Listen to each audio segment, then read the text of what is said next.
She was 19 years old and standing in a cellar that smelled of salt and rust and something older than either, with a key in her hand that her uncle had pressed into her palm 4 years before he died, and an iron door in front of her that had not been opened, by anyone's best guess, in 30 years.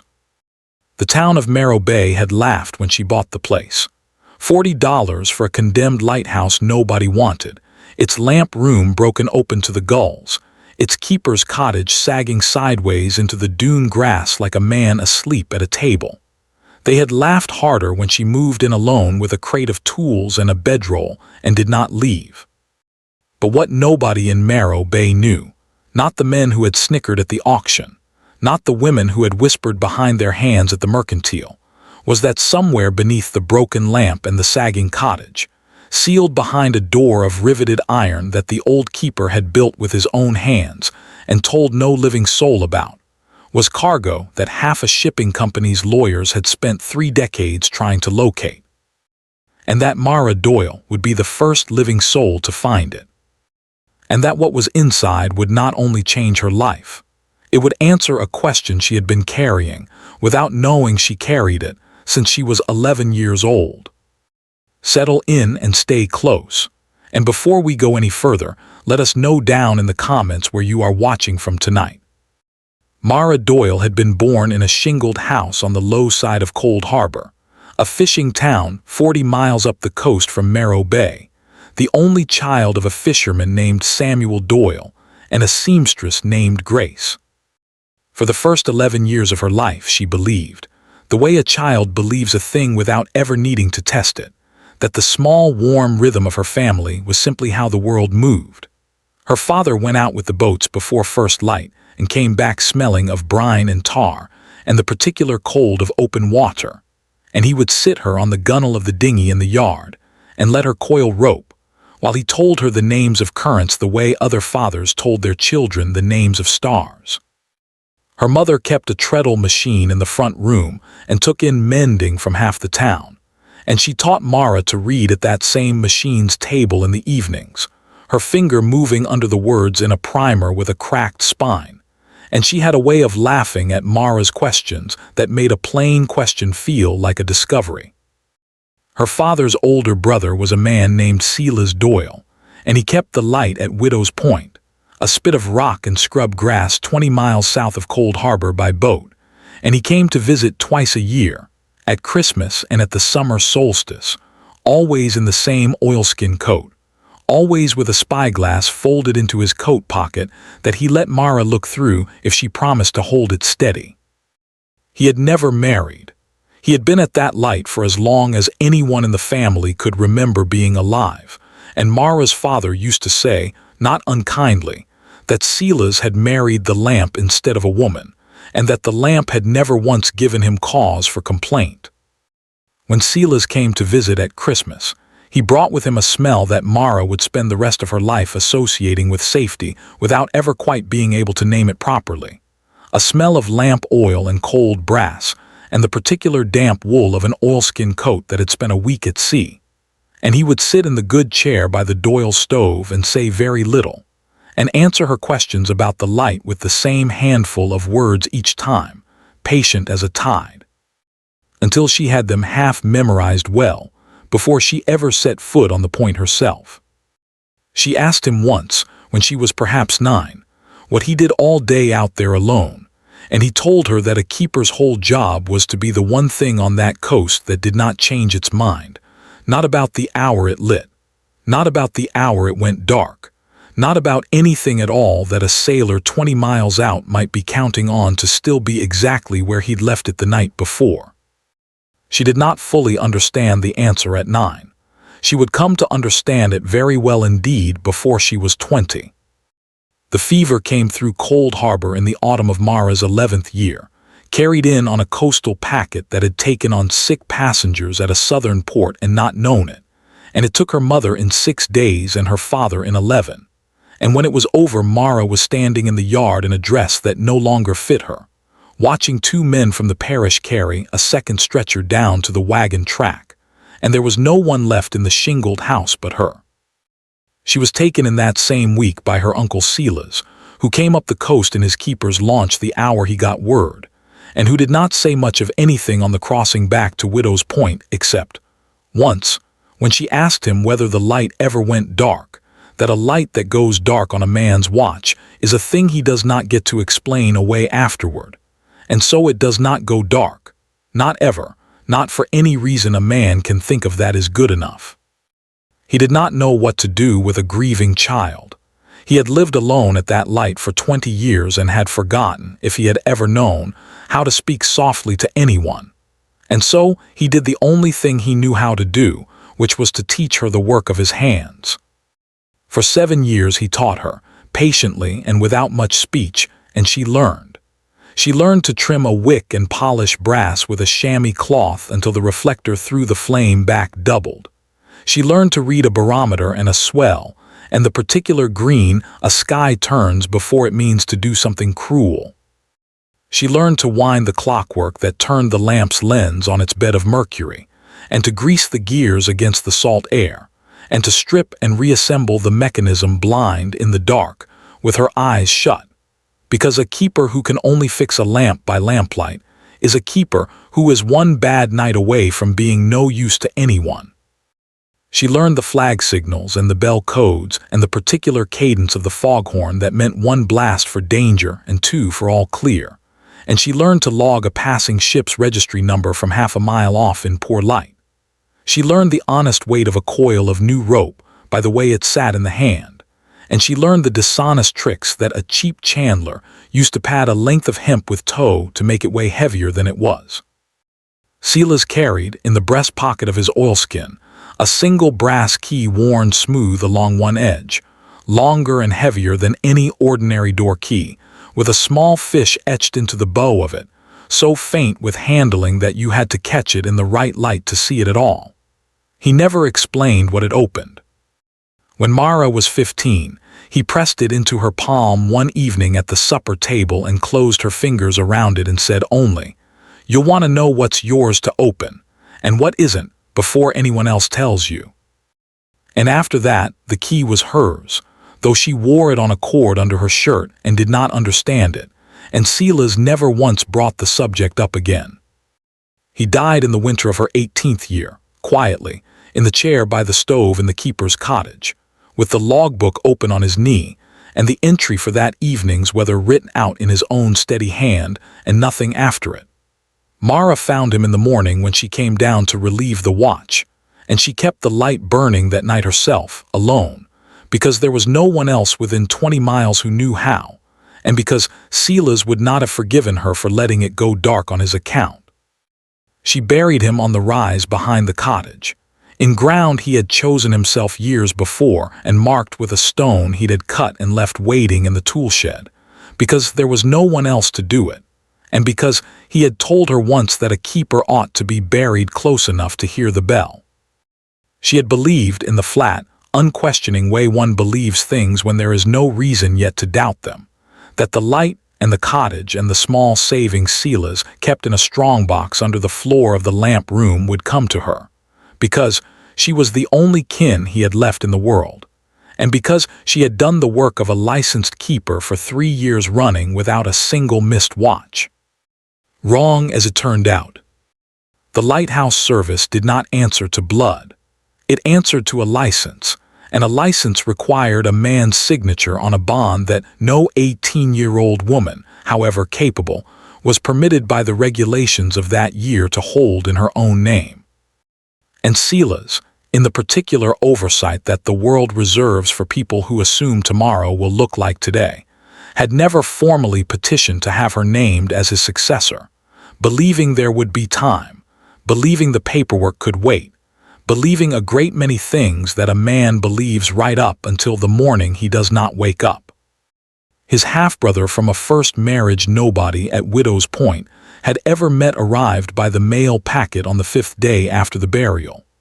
A soft-handed man in a black coat named Edgar Voss, with a lawyer's letter folded into his breast pocket, and a look on his face that suggested he had already priced the brass fittings. He held the license by right of blood and paperwork. Mara did not have the standing to contest, and the Lighthouse service, being a service and not a family, confirmed him in the post within the month. He was polite to her. That was the part she would remember later, walking the coast road south with her boots already blistering, how polite he had been. He had explained, in the slow, careful voice a man uses with a dog he isn't sure of, that the cottage and the keeper's stipend and the strongbox under the lamp room floor were now, by law and by license, his. He had offered her a week to gather her things. He had offered her, when the week was up, $40 for the dinghy she had rowed and repaired and bilayed out through 100 storms, a boat that was hers in every sense but the one that mattered on paper. On his second afternoon at the Point, he had walked the tower with her, making a show of asking her opinion on the state of the lens and the drive weight and the stock of oil in the shed, and she had answered him honestly and at length, out of habit more than courtesy, before she understood that he was not asking because he meant to keep her on as his assistant, but because he did not know the mechanism himself and needed her knowledge transferred into his own head before he let her go.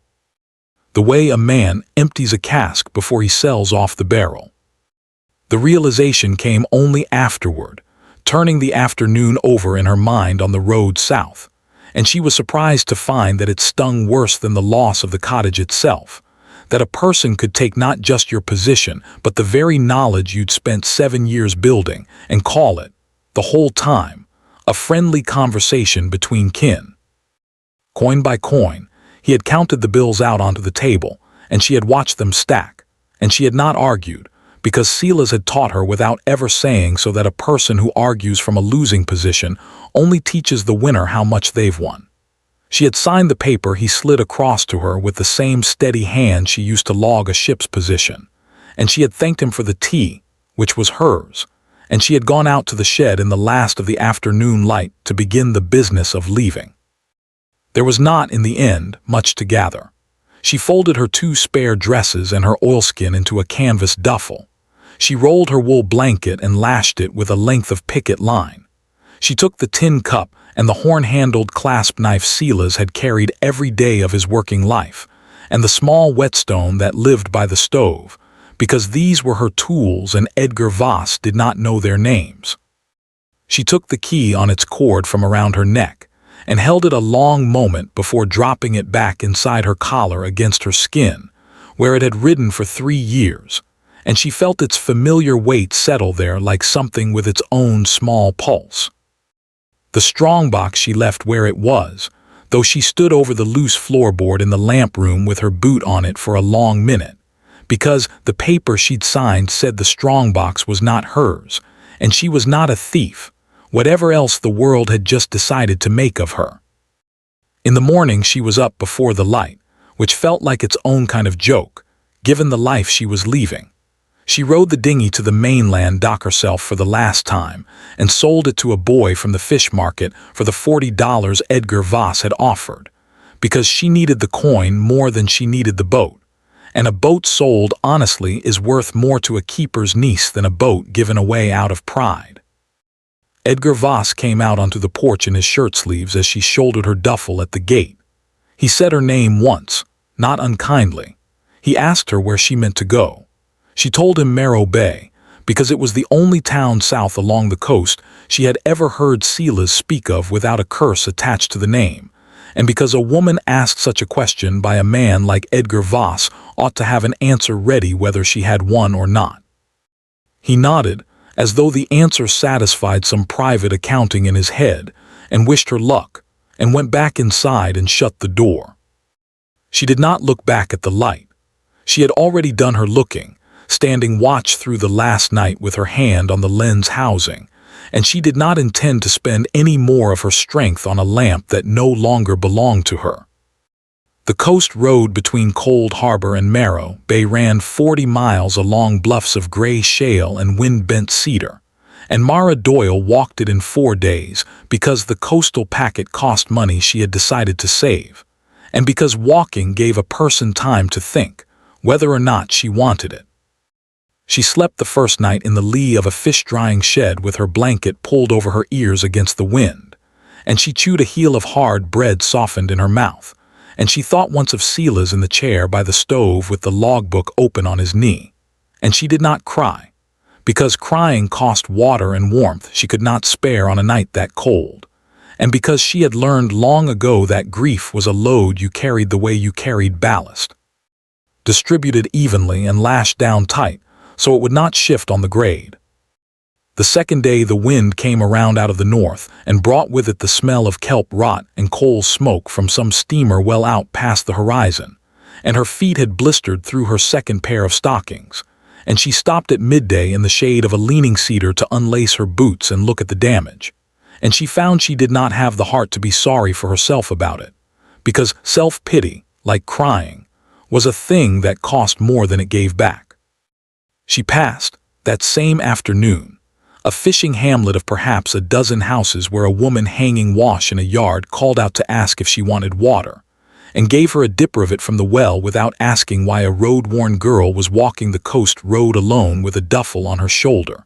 And Mara thanked her and drank and did not linger, because a person walking 40 miles on a schedule she had set for herself could not afford to explain that schedule to every kind stranger along the way. However much she might have wanted to sit a while in that yard and let somebody else's ordinary life happen around her for an hour. She thought, walking on, that this was perhaps the plainest thing grief had taught her so far, that kindness did not stop existing in the world just because the two people who had taught her to recognize it were gone, only that she now had to go looking for it herself instead of having it delivered to her at a kitchen table each evening. Night found her camped in a hollow behind a line of dunes, the sound of the surf loud and close, and she took the brass key out from under her collar in the last of the light, and turned it over in her fingers the way she had done most evenings since Silas died, without any particular purpose beyond the plain comfort of a familiar weight in her hand. And she thought, as she had thought most evenings since he died, that a key which opens nothing at all is still a small enough thing to be grateful for, if it was the last thing a good man ever put into your hand. By the third day the bluffs had begun to fall away into a long shallow bay dotted with fishing skiffs, and she could see, on the far southern point of it, a structure she took at first for a broken mast, standing alone against the sky at an angle no mast ought to stand. It was, she would learn before the day was out, the lighthouse at Widow's Point of Marrow Bay, not to be confused with her uncle's Widow's Point up the coast, for there is more than one Widow's Point on any coastline that has buried enough sailors, and this one had earned its name a different way, in a wreck 40 years back that had put an old keeper on that rock permanently, a man named Elias Thorne, whose name Mara Doyle had never once heard in her life and would, before this story was through, come to know better than her own. She reached the town of Marrow Bay itself at mid-morning of the fourth day, footsore and salt-crusted and down to her last $3, to find the whole street turned out for a county auction on the courthouse steps, and a crier reading off a list of forfeited properties in a voice pitched to carry over the gulls. Marrow Bay was a single crooked street of clapboard and shingle, with a chandlery at one end and a customs house at the other, and a harbor between them crowded with trawlers and one rust-streaked revenue cutter, and the courthouse steps stood roughly in the middle of it, which was where the county held its auctions of tax-forfeited land, twice a year, rain or shine. The crier that morning was a clerk named Hosea Prout, and the property he was working his way down to, last on a list of 6, was described on his sheet in language dry enough to make the whole crowd chuckle. 1 keeper's cottage, partially collapsed, 1 lighthouse tower decommissioned, lamp room open to weather. The whole parcel known locally, and marked on no official map anywhere, as Widow's Point, forfeited to the county upon the death of its last keeper, one Elias Thorne, deceased these 31 years without heir, will, or known kin. "Cursed rock," said a man near the front, loud enough for the whole steps to hear, and a ripple of laughter went through the crowd, and Hosea Prout did not disagree with him, only cleared his throat and read on. Thorne, it was generally understood in Marrow Bay, had gone strange in his last years, had let the light lapse until the Maritime Commission decommissioned it entirely and built a new automated beacon a half-mile down the coast, and had died alone in that crumbling cottage with the door barred from the inside, found only when the smell carried to a passing clam digger. Nobody in 3 decades had wanted the parcel badly enough to pay even the back taxes on it, though the county had offered it at every auction since, because a lighthouse with no working lamp and a cottage half fallen into the dune was not worth the lumber it would take to tear it down properly. And because, though nobody said this part out loud, not at first, there was a story in Marrow Bay told to children to keep them off the point after dark. That old Thorne's ghost still walked the tower stair at night looking for a door he had lost the key to. Mara Doyle stood at the back of the crowd with her duffel over one shoulder and her $3 folded into her palm, not because she meant to bid on anything, but because a crowd was a warm place to stand after 4 days on the road, and because the auctioneer's voice was the first human voice she'd heard at length since Edgar Voss's, and there was something almost restful in listening to a man talk about property instead of grief. "Do I hear $5?" said Hosea Prout, and nobody answered him. "Do I hear 4? Nothing. A gull screamed somewhere over the harbor. Somebody near the courthouse door laughed again, low, at nothing in particular, the way men laugh when they are enjoying watching an auctioneer fail. $3 then, for a lighthouse and a cottage, and I'll remind the assembly that the county would genuinely rather see this parcel in private hands than carry it on the tax rolls another season." And Mara Doyle, standing at the back with $3 in her fist and a key on a cord under her shirt that had opened no door in her life so far, heard herself say, before she had properly decided to say anything at all, $3.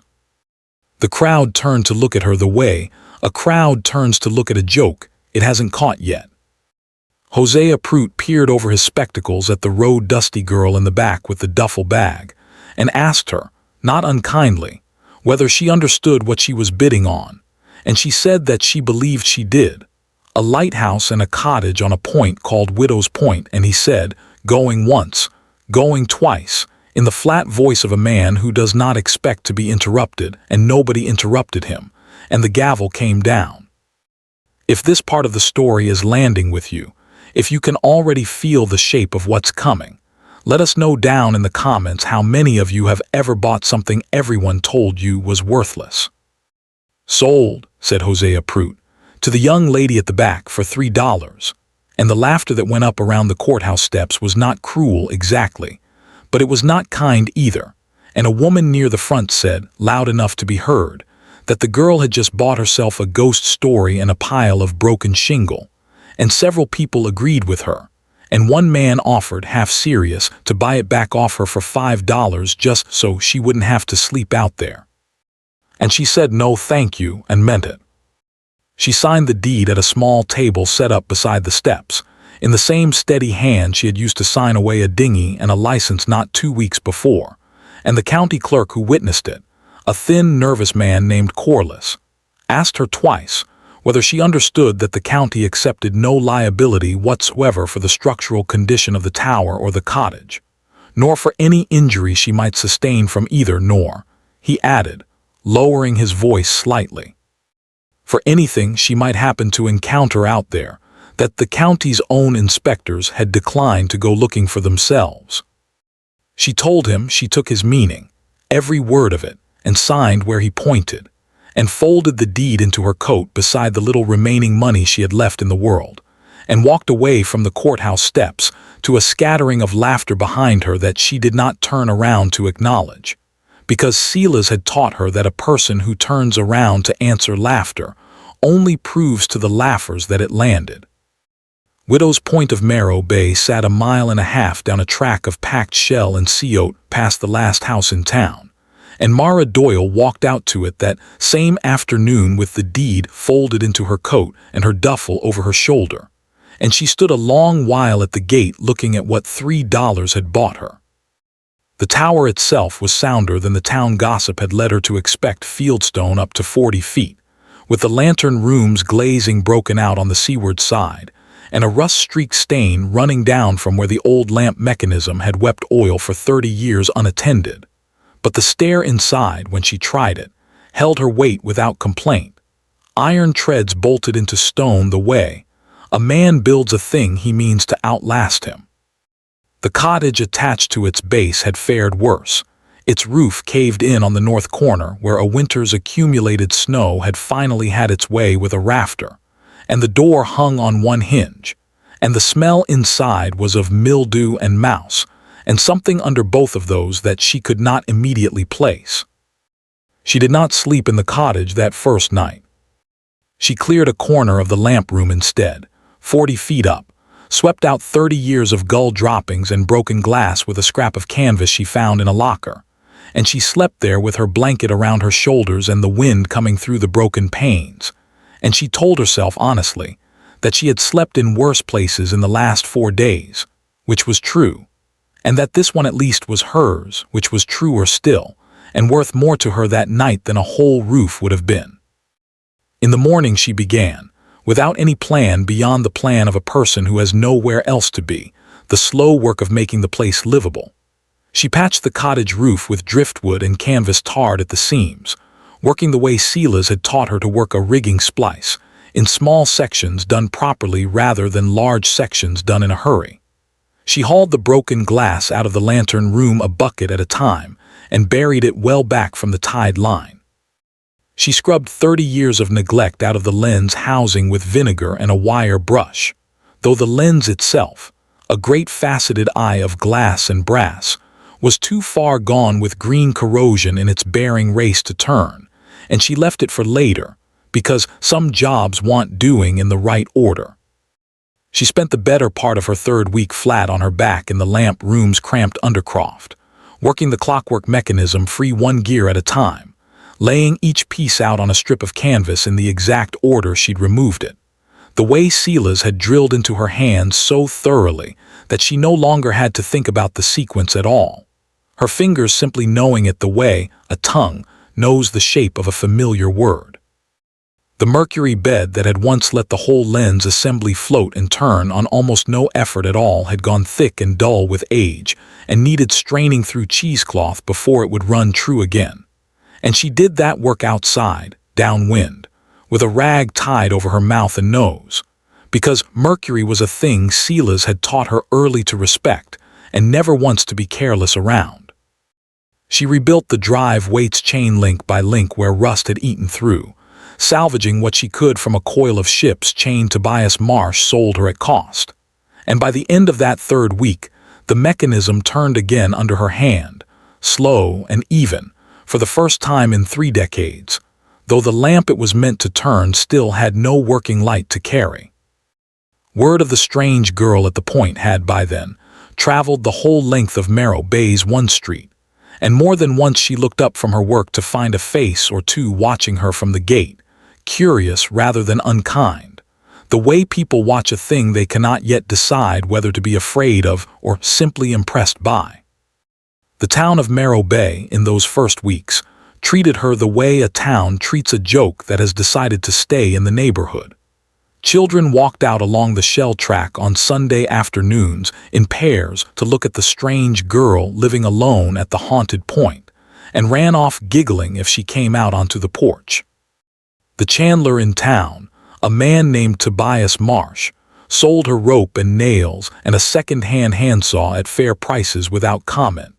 which she came to understand later was its own kind of quiet kindness, since he charged strangers passing through considerably more. A woman named Nell Sawyer, who ran the boarding kitchen at the edge of town, gave her a plate of chowder the first time she came in to buy flour, and did not charge her for it,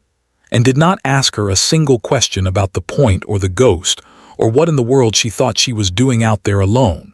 which Mara found, after 4 days of being asked exactly that question by everyone else in her life, to be the most restful conversation she'd had in a month. She did not correct anyone who called the place cursed. She had decided, somewhere on the road south, that a reputation for being unafraid of ghosts was cheaper to maintain than a reputation for anything else, and considerably more useful. It was in her 6th week at Widow's Point, clearing rubble from the collapsed north corner of the cottage in search of sound floor joists she could build from, that Mara Doyle first found the stair down. Boarded over badly, with 2 planks nailed crosswise and a scrap of old sailcloth tacked above them to disguise the seam, the kind of concealment a man does in a hurry, or a man doing it alone with failing hands, rather than the kind of concealment a builder plans from the start. She might have missed it entirely, except that the floor above it rang hollow under her boot heel in a way the rest of the cottage floor did not, and Silas had taught her, without ever using these words for it, that a floor which sounds different from its neighbors is a floor with something to say. She pried the planks up with the flat of her hatchet and found a stair of narrow stone steps leading down into a darkness that smelled, unmistakably now that she was close to its source, of the same something under mildew she had noticed on her first afternoon at the point and had not been able to name. At the top of that black stair she stood a moment, hatchet still in her hand, listening to the particular quiet that comes off a space that has not felt moving air in a very long time, a quiet with a texture to it, almost a pressure, the way the inside of a shuttered room holds a stillness that an open one never quite manages. She thought of the children on the shell track calling this place cursed, and she thought, not for the first time, that she did not actually believe in a ghost that walked a stair looking for a lost key. But she found, standing at the top of that particular stair with the light going and a cold, damp smell rising to meet her, that disbelief and a chill up the back of the neck were 2 entirely separate matters, and that a sensible person could hold both at once without any contradiction at all. She went back up for a lantern before she went down. The cellar, when she reached the bottom of the stair, was not a cellar in any sense she recognized from a cottage. It was cut, or built, into the bones of the point itself, walls of fitted fieldstone laid with a mason's patience rather than a keeper's convenience, running back further under the tower's foundation than the cottage above it had any business extending, and at the far end of it, set into a wall that was clearly the tower's own base course, was a door. It was iron, riveted in overlapping plates the way a boiler is riveted, with a single keyhole set dead center below a handle worn bright by a grip that had used it many times over many years, and around its frame, sealed with what she would later understand was tar and oakum packed by a man who wanted the sea damp kept out of whatever he was keeping in, was the same fieldstone as the rest of the cellar, laid so close and so careful that a person walking past with a torch might have taken the whole wall for solid rock, and never known there was a door in it at all. She held her lantern up to the keyhole, and did not put her key to it that first night.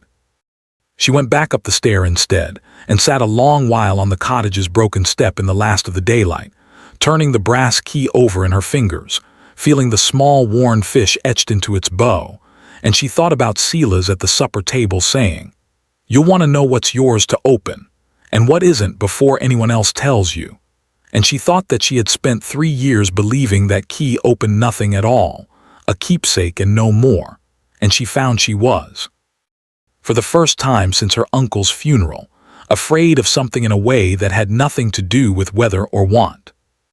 That night she slept badly, and in the gray hour before dawn she went back down the stair with the lantern and the key, and she knelt in front of the iron door the way a person kneels at something they are not yet sure is a door or an altar, and she fitted the key to the lock. It did not turn easily.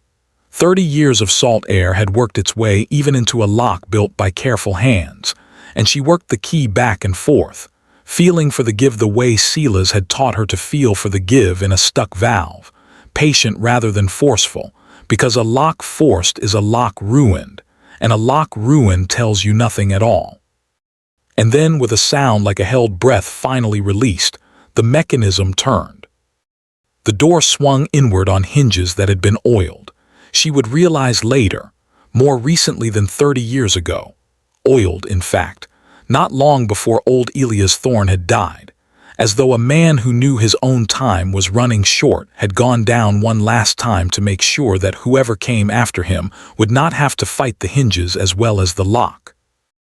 Inside, the chamber was dry in a way the cellar above it was not, the Tarandocum seal around the door frame having done its work faithfully for 3 decades, and Mara held her lantern up and stood a long moment on the threshold, the way a person stands at the edge of a thing too large to take in all at once. There were crates along the near wall, a dozen of them, banded in iron and stenciled with nothing but numbers, the wood gone the color of weak tea with age but sound, and behind them, stacked on rough shelving cut into the living rock, were smaller chests of the sort a ship's purser might use for specie. And beside those, wrapped in oiled canvas gone stiff with age, bundles she could not immediately identify by shape. She set to work on the nearest crate with the patience Silas had taught her, which was the patience of a person who means to open a thing without ruining what's inside it. She pried the iron bands up one nail at a time and set the nails in the crown of her hat, and she worked the boards loose along the grain, and when the lid came free, she folded back a layer of oiled canvas and stopped. Coin, row on row of it, gold and heavy, stamped with a mint mark she did not recognize, foreign coin from before her own lifetime, packed in sawdust gone dark with age. She counted 40 coins in the layer she could see and did not disturb the layers beneath it. The second crate held silver plate, ornate and old-fashioned, the kind of thing a family brings aboard a ship when it means to start a new life somewhere, and does not intend to arrive poor candlesticks wrapped in wool batting, a set of serving spoons engraved with a single initial, a christening cup small enough to fit in a child's fist, and she held that last piece a long while under the lantern, turning it over, thinking of whatever child it had once been bought for. And whether that child had lived to grow up, not knowing any of this had ever existed. The third crate held jewelry, rings, a brooch shaped like a bird with garnet eyes, a string of pearls gone slightly yellow wrapped each piece in its own twist of paper, the kind of careful individual wrapping that told her whoever had packed this crate,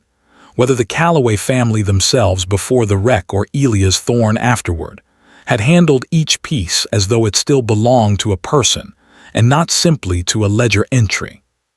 Further back, past the coin and the plate, she found 2 locked trunks she did not open that first night,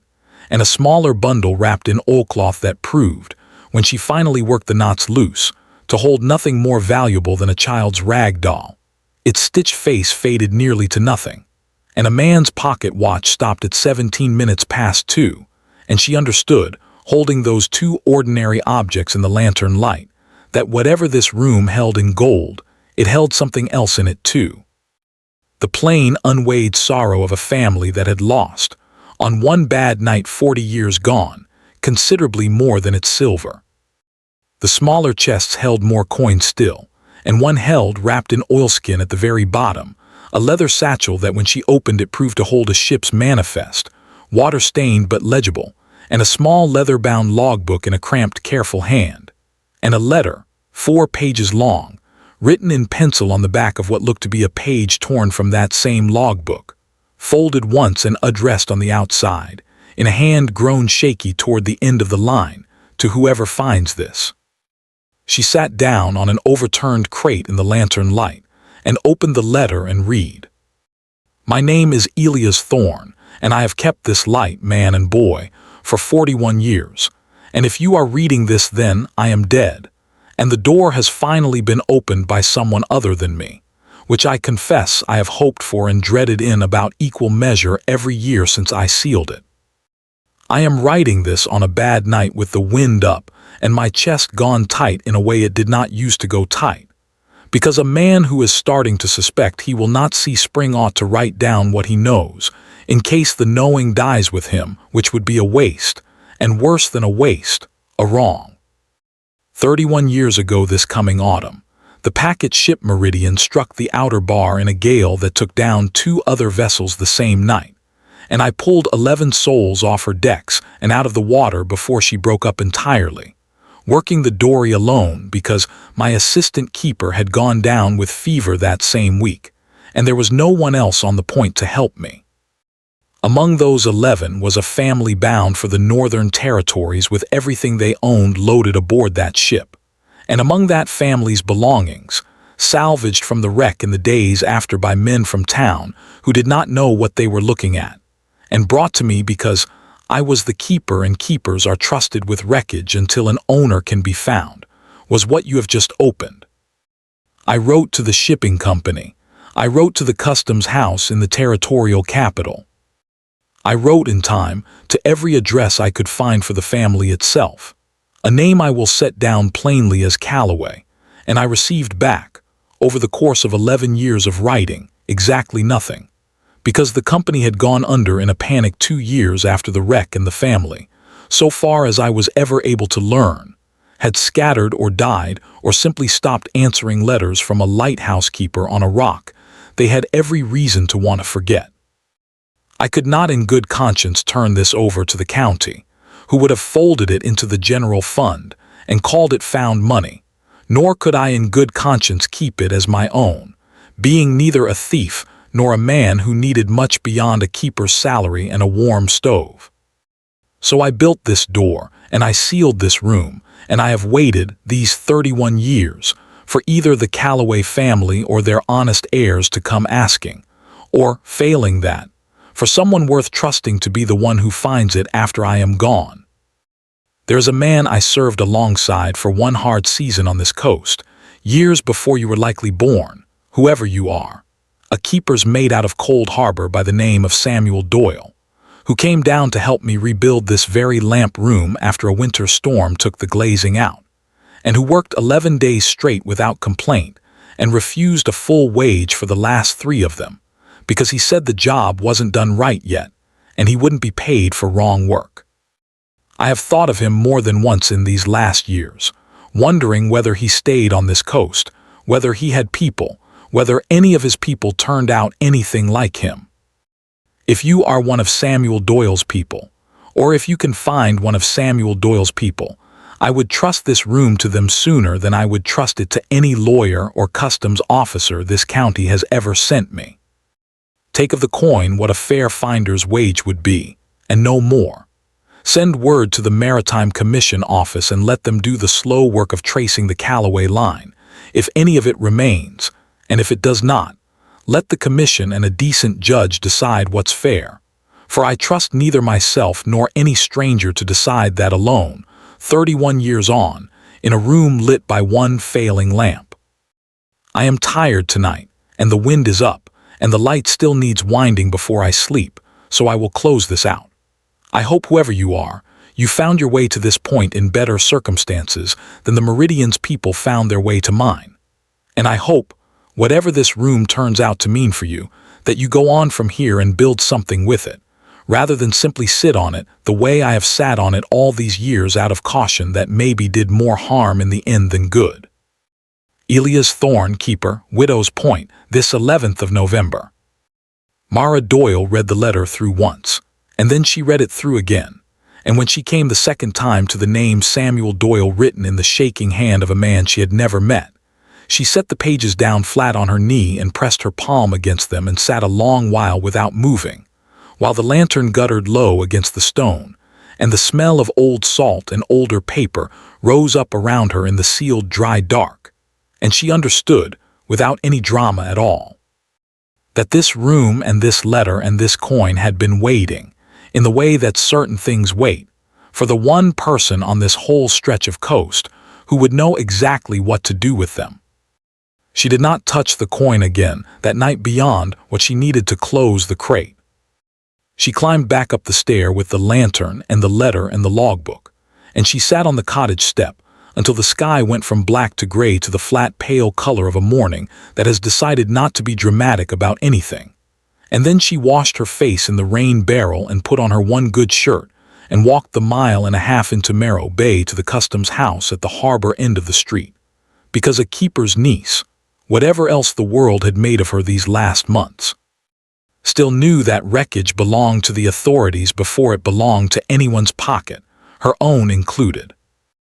The customs officer at Morro Bay was a man named Cornelius Hale, 60 years old, gray at the temples, with the kind of patient exactness about him that comes from 30 years of reconciling manifests that never quite add up on the first count. He read the 4 pages of Elias Thorne's letter without speaking, and when he finished he took off his spectacles and rubbed the bridge of his nose and said only, "So the old man really did seal it up down there. I always wondered." He had known Thorne, it turned out, in the last years before the Light was decommissioned, had corresponded with him on customs matters twice a year the way officers and keepers do, and had thought him strange but never once thought him dishonest, which he said now counted for something in his estimation, given what she had just handed him. Locking the customs house, he took her to the back room where he kept the ledgers, and there, with a witness sent for from the shipping registry down the street, he weighed what she had carried in wrapped in a scrap of canvas, one small chest of coin she had judged, in the gray hour before dawn, to be a fair sample rather than the whole, and he wrote the count into a ledger under a heading he printed neatly in his own hand, which read, "Meridian Salvage held in trust." He believed her. And he asked her what she meant to do about the rest of it, sealed down there in the point. She said she meant to send word to the Maritime Commission about the wreck and the room, and let the slow work of tracing the Calloway family go forward the way old Thorne had asked, and she meant to take an honest finder's wage for herself when the accounting was done, and no more than that. Cornelius Hale looked at her a long moment and said that was well spoken, and he counted out $15 from the recovered coin as an interim wage against the final settlement, and wrote it into the ledger under her name, which he asked her to spell for him, and she did. That afternoon she stood in the harbor constable's office and gave her account plainly to a man named Deputy Owen Reeves, 36 years old and 4 years in the post, who wrote her words down in a bound book and signed the bottom of the page and asked her to sign beneath his name, which she did with the same steady hand that had signed the deed for $3 on the courthouse steps not 8 weeks before. Cornelius Hale asked her, before she left the customs house that first morning, whether she meant to go back out to the point alone that same night, given what she now knew was sealed down there, and she said that she did, because the coin had sat safe in that room for 31 years without her help, and would sit just as safe one more night with the door locked again behind her, and because a keeper who ran from her own cellar at the first sign of good news was not much of a keeper at all. He did not argue with her, though he sent Deputy Reeves out to walk the shell track past the point twice that night on his rounds, which she only learned of afterward, and which she came to understand in time, as the particular shape kindness took in a town like Merrow Bay, offered sideways and never announced. By the next morning it was known along the whole street of Merrow Bay that the strange girl at the haunted point had opened a door sealed for 30 years and found a fortune inside it. And by the day after that, it was known that she had walked straight to the customs house with it at first light rather than keeping a single coin back, and had asked only for a finder's wage and the chance to help trace a lost family's rightful claim. Cornelius Hale rode out himself with Deputy Reeves and 4 hired men, and a borrowed dray wagon to bring the rest of the salvage in under proper seal, and it took them the better part of 2 days. And when the full tally was counted publicly on the customs house steps in the presence of the harbor constable, the sum was large enough that grown men in that crowd took their hats off without quite knowing why they'd done it. The commission opened a formal inquiry into the Calloway family's descendants that same season, working from the ship's manifest and the old shipping company's surviving papers, and within the year they located a granddaughter of the family living inland, a schoolteacher named Eliza Calloway Marsh, no relation to Tobias despite the shared name, who had grown up hearing a half-remembered story about a ship her grandparents had lost everything on somewhere on this coast. A story told so often and so vaguely at family gatherings that she had half come to believe it was more legend than fact, the way families do with old griefs they have worn smooth from handling. She came to Merrow Bay herself that following spring to sign the commission's papers in person, a plain, careful woman of about 40 with her grandmother's brooch, the very one, garnet-eyed bird and all, wrapped once in a twist of paper in a sealed stone room, pinned now to her own collar, and she asked, before she left town, whether she might be shown the point itself, and Mara Doyle walked her out along the shell track and down the narrow stair to the sealed chamber. Empty now, but for the smell of old salt that no amount of open air seemed able to fully clear from that stone. Eliza Calloway Marsh stood a long while in that empty room with her hand flat against the cold fieldstone wall, and she said, when she finally spoke, that she had spent her whole life believing her family's story ended in a storm on a coast nobody in her family had ever set foot on since, and that she had never once imagined the story might also include a keeper patient enough to guard what was left of it for 31 years, and a girl brave enough to give it back rather than keep it. She left Mara a small folded sum from her own share, pressed into her hand at the gate the way Sela's had once pressed a key into that same hand, and said only that she hoped it would help however Mara meant to finish the tower, and would not hear a single word of refusal.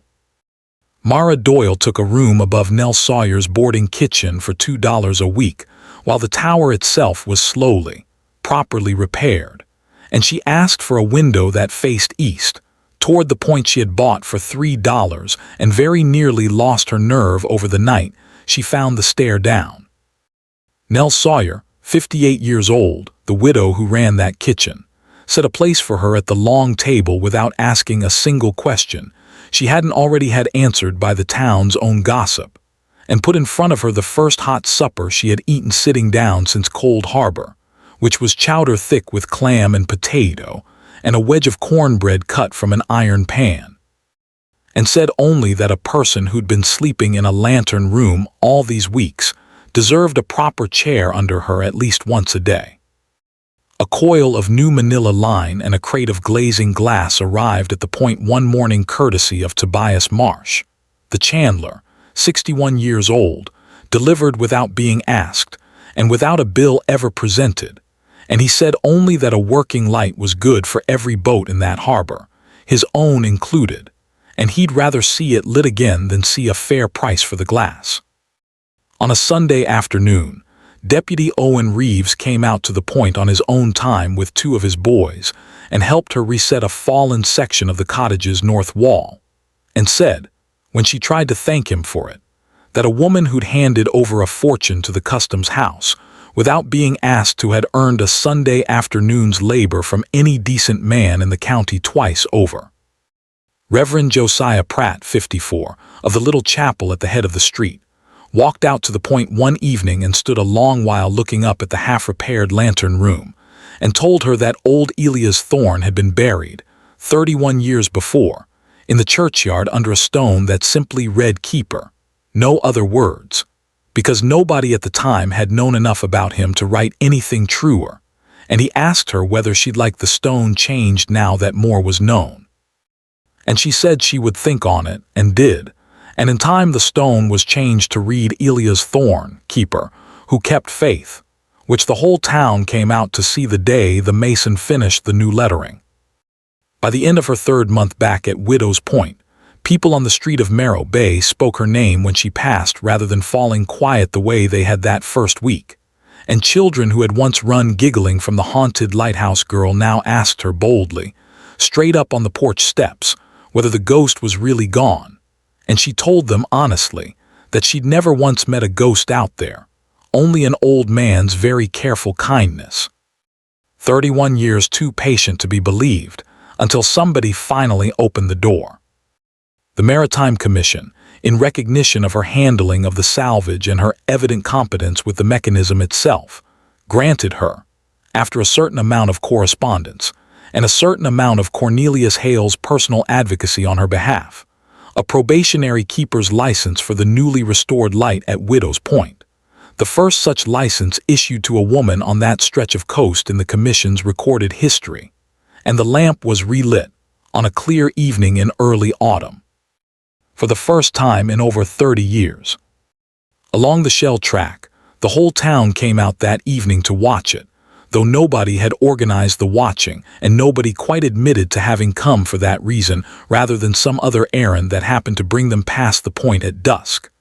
Nell Sawyer brought a hamper of cornbread she claimed, was simply left over from supper. Tobias Marsh brought a coil of rope he said needed delivering anyway.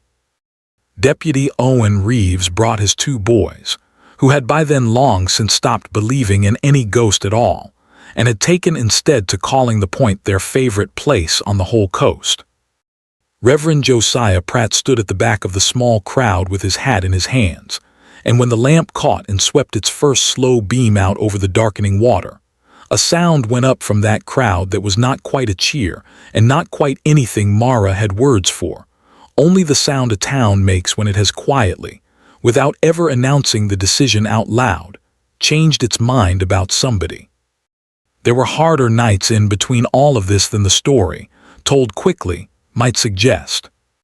There was a night in her 2nd month, before the door in the cellar had ever been found, when a storm came through hard enough to strip 2 more shingles off the cottage roof. She had only just finished patching, and she sat up till dawn bailing rainwater out of the north corner with a tin pail. And she cried then, finally, alone in the dark with the wind screaming past the broken lantern glazing, not because of the roof, but because there was no one left in the world whose job it was to notice that she was tired. She did not tell anyone in Merrow Bay about that night, not Nell Sawyer, not Cornelius Hale, not even much later when she had grown easy enough with the town to tell them a great many other things, because she had come to feel that a person was allowed to keep at least one bad night entirely to herself, the way Silas had kept his own grief entirely to himself for 20 years out at that other point up the coast, and she did not think less of herself for it. Only understood it now as part of the same ledger that held everything else. She thought, more than once in those hard weeks before the vault was found, of simply walking away from the point and finding steadier work in some inland town where nobody had ever heard the word cursed applied to her prospects. And she did not do it, not because she was certain the point would ever amount to anything, but because Silas had taught her that a keeper's whole use in the world was to be the one thing that did not change its mind partway through a bad night, and she had decided. Somewhere on the road down from Cold Harbor with blistered feet and $3 to her name, that she meant to be that thing for herself if nobody else was left to be it for her. On an evening in her 4th month at Merrow Bay, with the light freshly relit and turning steady out over a calm sea, Mara Doyle climbed the outside stair to her room above the boarding kitchen and sat down at the small pine table she had bought for $1.40, with the window open to the east. The point lay out there under a darkening sky, the new lamp's beam sweeping the water at its slow, steady interval, and the sound of the harbor settling for the night drifted up faint from the street below, and on the little table she laid out the things that mattered. She laid out the brass key with the worn fish etched into its bow, the key Silas had pressed into her palm at 15 and said nothing more about, the key that had sat useless on a cord under her shirt for 3 years before it turned, on a gray morning in a sealed stone room, in a lock built by a man neither of them had ever met. Beside it she laid the 4 pages of Elias Thorne's letter, folded along its old crease, and beside that the small leather logbook that had traveled with the letter in its oilskin wrapping for 31 years, waiting for a reader. 2 objects from 2 men who had never once met each other, and would never meet her as she was now, and both of whom had, in their separate and unknowing ways, refused to let a shipwrecked family's fortune, or a grieving girl's future, simply vanish into the accounting of a careless world. She thought of Silas in the chair by the stove with the logbook open on his knee. She thought of Elias Thorne writing by a failing lamp with his chest gone tight and the wind up, trusting a name he hadn't heard in decades to still mean something, somewhere, to somebody. She thought of Edgar Voss counting $40 onto her own kitchen table for a boat she'd built with her own hands, and she found that she could think of Edgar Voss now without much anger left in it at all, only a small remote pity, because he had taken a license and a cottage and a strongbox, and had believed, in the narrow way such men believe things, that he had taken everything of hers worth taking. He had not taken the key. He had not taken 7 years of Silas's teaching, worked into her hands until she no longer had to think about them. He had not taken her steady eye for a barometer, or her ear for a foghorn's cadence, or her patience with a lock that did not want to turn. He had not, in the end, taken anything that could not be replaced, and he had missed entirely the one thing he could never have known was hers to find, 30 miles down the coast, sealed in stone, waiting on a name. She thought, too, sitting at that small table with the two objects laid out before her, of a version of that gray morning in the sealed cellar that might have gone differently, a version where the key had simply refused to turn, worn too smooth by 3 years on a cord to catch a lock's old teeth, and she would have climbed back up that stair with nothing but a story nobody in Marrow Bay would have believed, and gone on sleeping in a lantern room with no roof over it into a winter she was not at all certain she would have survived in any comfort. She did not think this thought to frighten herself. She thought it the way Silas had taught her to think about a fair weather crossing that might, with one wrong gust, have gone badly, which was to hold the near miss steadily in mind for exactly as long as it took to be grateful, and then to set it down and get on with the work in front of her, because a keeper who dwelt too long on the storm that hadn't come was a keeper who missed the one that did.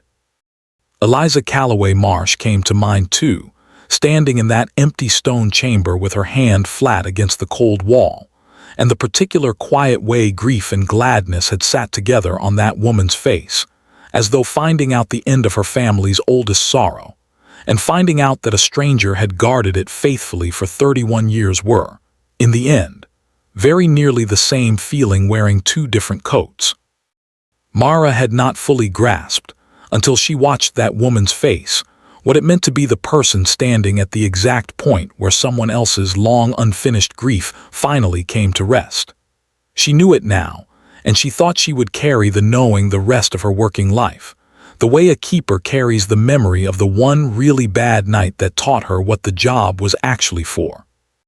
Below her, Nell Sawyer called up the stair that supper was on the table, and Mara Doyle answered that she was coming. She stood at the window a moment longer. Below, the street was nearly empty.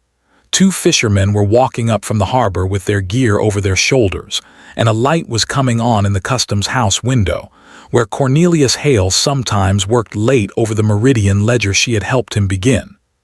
Out past the roofs, the new lamp swept its steady arc across a dark and settled sea. The key went back on its cord, slipped inside her collar, where it had ridden for 3 years useless and 4 months proven, and she folded the letter once more along its crease and set it in the drawer beside her bed, and she went down to eat. Mara Doyle was 19 years old, and she had been turned out of the only work she had ever known with $40 for a boat she'd built herself, and she had spent 3 of those dollars on a lighthouse the whole town told her was cursed and worthless, and she had climbed down into a sealed room in the dark to find out for herself what worthless actually meant. It was the best $3 she ever spent. If this story stayed with you, if you sat down inside it, the way Mara Doyle sat down at that small pine table with her key and her letter laid out in front of her, take a moment now to subscribe and to share this story with someone who has ever been told that what they were building was a waste of their time. Because those are the people who most need to hear how a girl with $3 and a key nobody understood bought a ruined lighthouse everyone was laughing at, and opened a door sealed for 31 years, and became, in the space of one honest season, the keeper of the very light the whole town once said was haunted. And before you go, sit with this question a little while, the way the narrator has been sitting with it. What has someone handed you, without explanation, that you carried around for years not understanding what it was for? And what door has been waiting this whole time for exactly that key? Tell us in the comments where you're watching from tonight.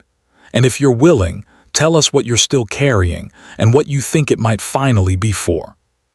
We read every one of them.